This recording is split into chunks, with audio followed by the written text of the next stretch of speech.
Gavin Newsom pulled a fast one on California taxpayers yet again, but we called it out.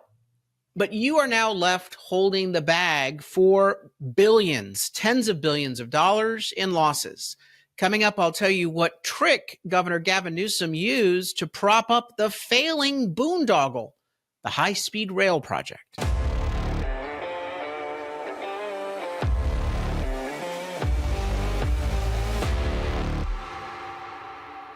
I'm Carl DeMaio, chairman of Reform California and a California state legislator.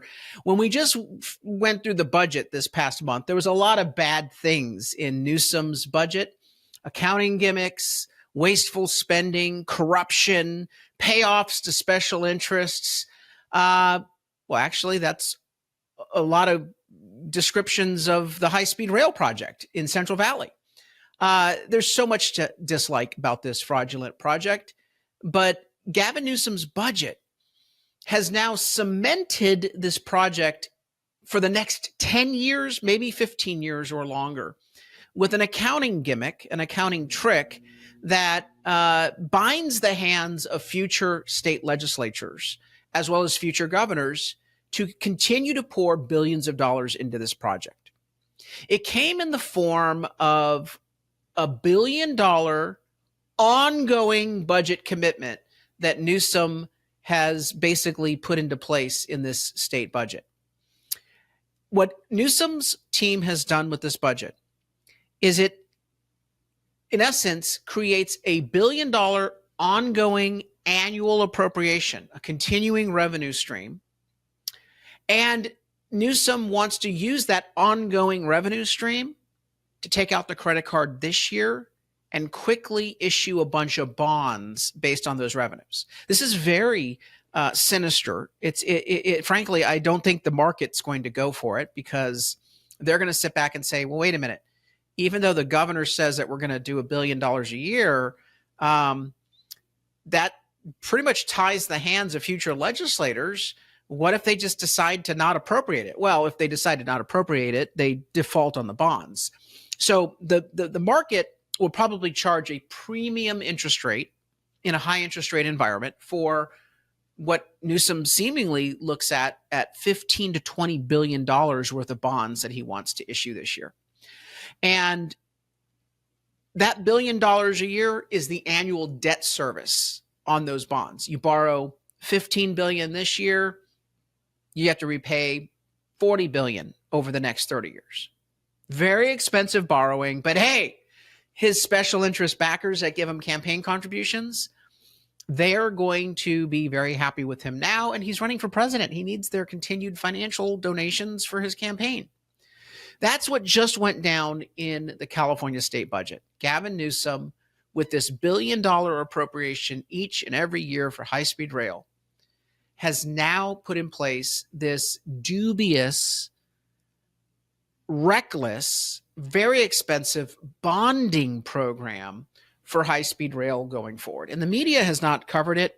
I raised it on the assembly floor. I smacked Newsom on it repeatedly, tried to warn my colleagues, and they don't care because a lot of them are in on the racket. The Democrats are getting these campaign contributions as much as Gavin Newsom is in the state assembly. Now, a little bit of glimpse of that is seen in this week's San Francisco Chronicle.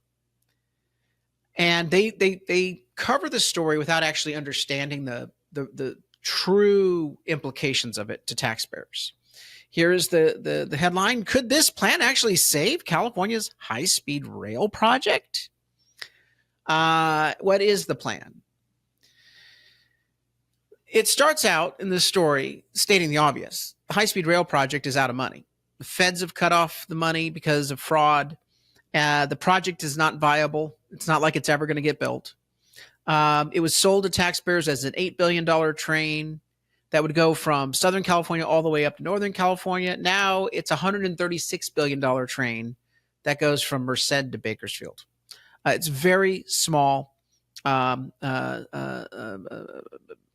project in terms of what it's going to serve. No ridership whatsoever. And yet we're talking about hundreds of billions of dollars. They just want the money to continue to flow. So now it says, at the moment when California high-speed rail faces possible abandonment, the project's new CEO sees a tantalizing lifeline, $1 billion annually from the state, supplemented by infusion of private capital. Oh, I read that. I was just like, okay, you got the first part right. $1 billion annually from state taxpayers. But where's this private capital coming from? Weren't we promised private capital on the high-speed rail project back in 2008? Yeah, that never materialized. It goes on to say how bad the project has fared, cost overruns and whatnot. But it goes out and talks about this guy, Ian Chowdhury, appointed to run the high-speed rail authority. And what he says is, quote, we are looking at state level commitments so that we can bring private equity partners in. So he's saying the $1 billion is where we're going to get these private equity lenders to come in and give us, $15 to $20 billion at high interest rates with a high rate of return to line their pockets. Because everyone in a grift, everyone in a boondoggle needs to get a portion of the proceeds at your expense. And so he's hinting around to private equity partners because now we have a commitment. The taxpayers are locked into $1 billion a year. Now, the San Francisco Chronicle should be asking the question, like, wait, hold on a second. Aren't budgets done annually? Who says it's locked in $1 billion commitment? What sort of commitment are you talking about? At any time, the next governor could cancel it. The legislature could cancel it. What sort of commitment? The only thing that comes with a commitment is when you have, a loan where you absolutely have to make the payments because you're forced to, because you took the money out, you maxed out your credit card, and now you're a slave to the bondholders, which is exactly what Governor Gavin Newsom has concocted here. And the San Francisco Chronicle article kind of touches on it without actually understanding what it's talking about.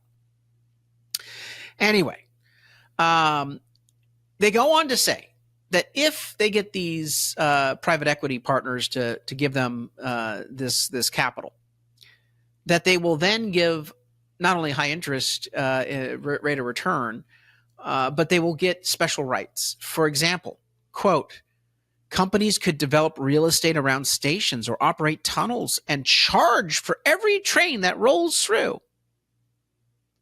For businesses willing to engage in a little magical thinking to go along with the magical accounting that the governor has, the opportunities seem boundless. It's almost too good to be true.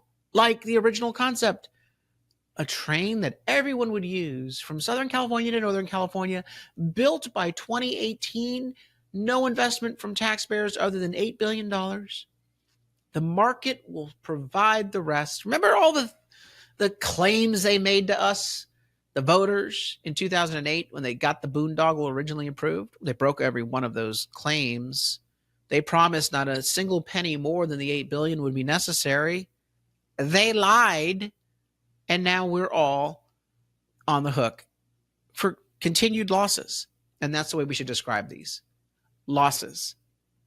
So that a bunch of people can get rich on a project that, again, I will tell you, never will get built.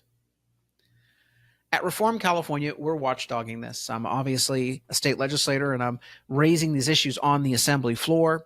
But then we produce this show every day at 5 o'clock, giving these bombshell revelations so that people know what's really going on in their state government. Check out our website, reformcalifornia.org. Go to that website, chip in a contribution to help support our work and the candidates that we're supporting, including our California Voter ID Initiative, and sign up at the bottom of the website so that you're continued to be tethered into our growing movement statewide to take back the state of California from insanity of the far left. Also, please like and subscribe to this channel. 84% of you are not subscribers. It's free. That's how you can help us. Smash that subscription button, click like on this video, and hit the notification button. Help us spread the word on what's really going on in California news and politics without the liberal censorship of far left media. Until next time, Carl DeMaio, Chairman of Reform California. Thanks for watching, and I hope you enjoyed this episode. But before you click away, please subscribe to this channel and click that notification button so you get updated when we post new episodes. Plus, like this video and share it with your friends so that we can help spread our message across the state.